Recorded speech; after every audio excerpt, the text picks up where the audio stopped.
আসসালামু আলাইকুম ওয়া রাহমাতুল্লাহি ওয়া বারাকাতুহু। আমি শুধু আমার মায়ের জন্য দোয়া চাইব। আমি সর্বশেষ আমার মায়ের গতকাল মাগরিবের আগে হার্ট অ্যাটাক হয়। হার্ট অ্যাটাকের আগ পর্যন্ত মা পুরোপুরি সুস্থ ছিলেন বলে কথা বলেছিলেন ফোনে একাধিক ব্যক্তির সাথে।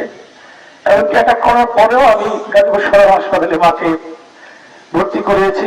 সেখানেও মা পানি চেয়েছেন, কথা বলেছেন, হেঁটে আমরা লিফটে করে নেমেছি। এত সুস্থ মানুষ আমাদের ছেড়ে চলে যাবেন, এটা মনের দিক থেকে মেনে নিতে কষ্ট হয়। তখনই কষ্ট দূর হবে যদি আমার মাকে গিয়ে আমি জান্নাতে দেখতে পাই।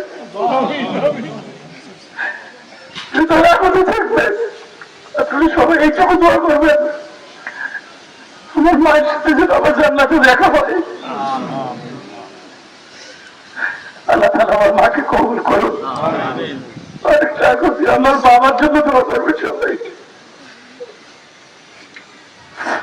আসসালামু আলাইকুম ওয়া রাহমাতুল্লাহি ওয়া বারাকাতুহু।